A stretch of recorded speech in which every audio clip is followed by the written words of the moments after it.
বিসমিল্লাহির রহমানির রহিম। আসসালামু আলাইকুম। আজ আমি আপনাদের জন্য দেশি হাঁসের রেসিপি দেখাবো, আপনারা দেখতে থাকুন। এখন আমি ভালো করে পুড়িয়ে কেটে নেব। আমি হাঁসের মাংস ভালোভাবে কেটে নিয়েছি।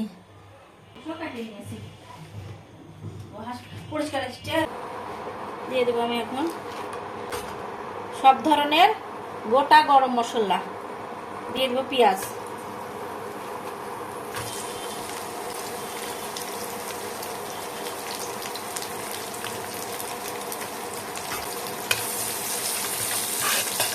ভালোভাবে একটু ভেজে নিব।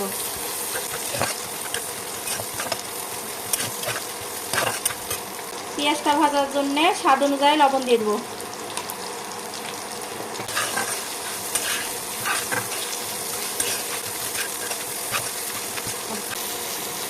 দিয়ে দেবো এখন আদা রসুন বাটা, দিয়ে আবার একটু ভেজে দেবো।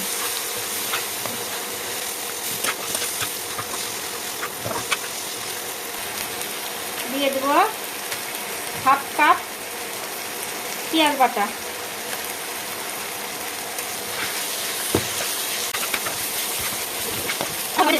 কষানোর জন্য সামান্য একটু পানি দিয়ে দেবো।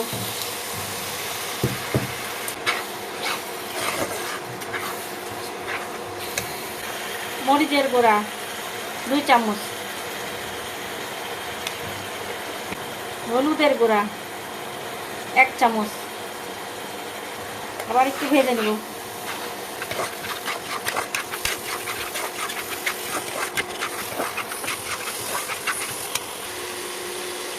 হাফ কাপের মতো টমেটো বাটা,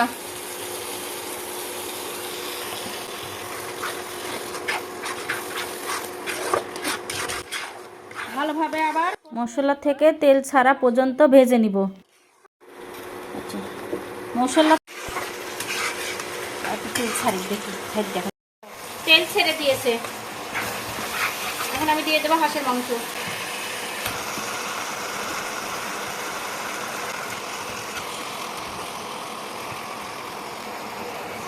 আমি ভালোভাবে কষিয়ে নেব।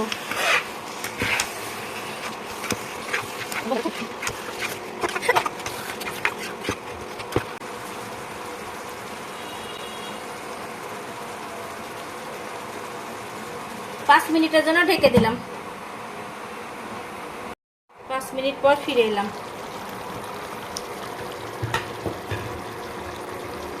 দেখুন থেকে পানি ছেড়ে দিয়েছে।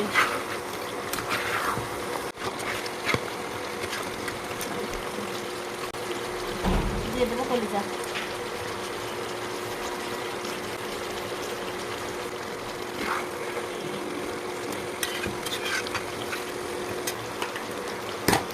এখানে আমি এটা আমার সিক্রেট মশলা, এটার ভিডিও আমি পরে দিয়ে দিব। এটা দিলে মাংসর স্বাদ দ্বিগুণ হয়ে যায়। দিলাম 1 চামচের মতো মশলা, দিয়ে আবার ভালোভাবে কষিয়ে নেব।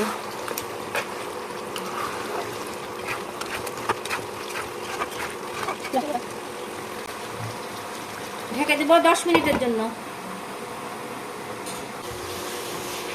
মাংস থেকে তেল ছেড়ে দিয়েছে, মাংস থেকে তেল ছেড়ে দিয়েছে। এখন আমি একটু ভালোভাবে ভেজে নিব। এখন দিয়ে দেবো আলু।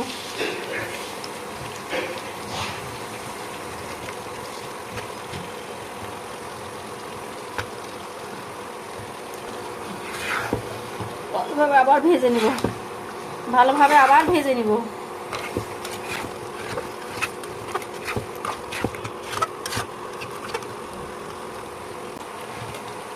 ঢেকে দেবো 5 মিনিটের জন্য।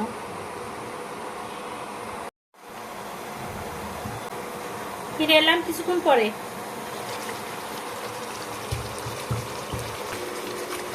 আর একটু ভেজে নেব। কষানো আমার হয়ে গেছে।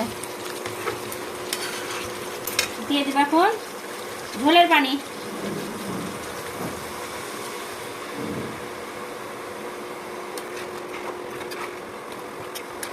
ভেজে রাখা জিরার গুঁড়া,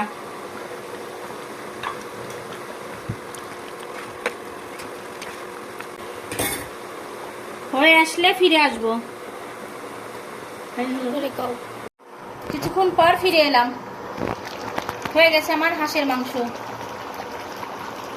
এভাবে রান্না করে খেয়ে দেখবেন, ভালো লাগলে ফলো দিবেন। বিভিন্ন বিশ্ববিদ্যালয় এবং শিক্ষা প্রতিষ্ঠানের যে নাম